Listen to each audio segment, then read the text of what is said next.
E aí, hoje a gente vai dar uma olhada em uns materiais educativos que trazem uma perspectiva cristã sobre festas populares, sabe? E o foco principal vai ser o carnaval. Bora entender os conceitos e as orientações que essas fontes trazem. Ok, então vamos lá. Para a gente entender essa perspectiva, primeiro a gente tem que sacar uma ideia que é super central, que as fontes apontam como o verdadeiro motor do carnaval. É o tal do conceito de mundo invertido.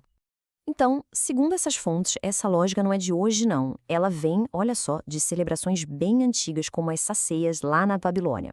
A coisa funcionava assim: um prisioneiro era escolhido para ser rei por 5 dias. Tinha todas as regalias, tudo do bom e do melhor, mas no final ele era sacrificado.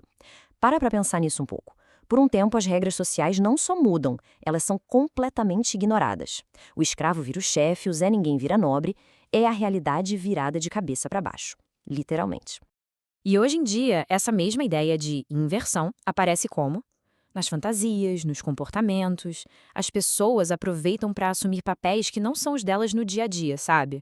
E aí, para o pessoal que escreveu esses materiais que a gente está vendo, esse mundo invertido acaba criando o ambiente ideal para uma entrega total aos prazeres, a festa da carne.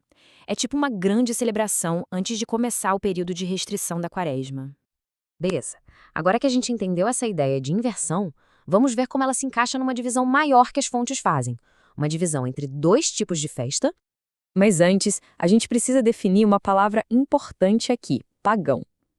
Os documentos explicam que, lá atrás, esse termo era usado pelos primeiros cristãos para descrever tudo que não era cristão, tudo que não seguia os ensinamentos da Bíblia. Usando essa definição como base, os materiais fazem uma comparação bem direta, bem preto no branco. A orientação é dizer não para festas como Carnaval, Festa Junina e Halloween. E, por outro lado, dizer sim para celebrações como Natal, Páscoa e as festas em família. Então, a questão central aqui, o pulo do gato, segundo essas fontes, é que o carnaval acaba promovendo o que a Bíblia chama lá em Gálatas de obras da carne.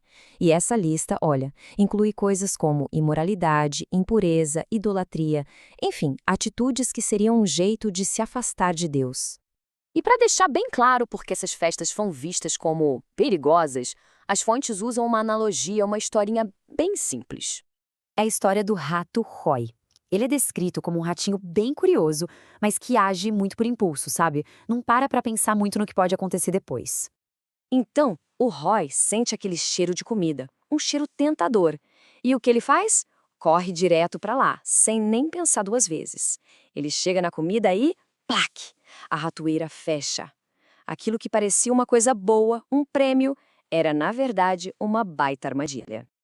E o argumento das fontes é que o carnaval funciona mais ou menos assim.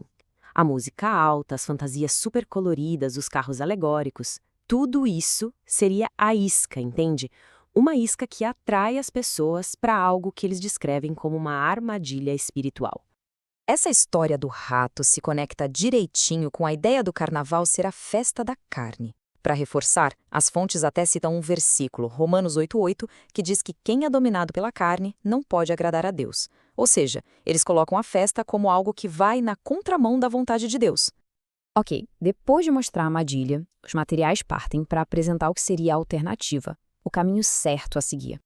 A ideia aqui é que, em vez de focar nos desejos da carne, o foco deveria ser outro: cultivar qualidades espirituais. A orientação é para nutrir o que a Bíblia chama de fruto do Espírito.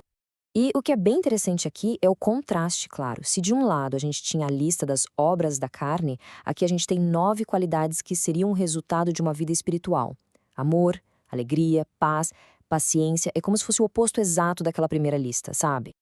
No final das contas, o que as fontes estão dizendo é que toda essa discussão se resume a uma coisa: discernimento e escolha pessoal. E esse versículo resume muito bem a mensagem principal. A liberdade para escolher existe, claro, mas a orientação é usar essa liberdade para escolher o que constrói, o que edifica a vida de um jeito que, segundo a fé cristã, agrada a Deus. E tudo isso nos deixa como uma reflexão para fechar, né? Sobre essa tensão que às vezes rola entre participar de eventos culturais que todo mundo participa e, ao mesmo tempo, se manter fiel às próprias crenças. Como é que essas duas coisas, tradição cultural e fé pessoal, conversam ou até mesmo entram em conflito? É uma pergunta que fica no ar.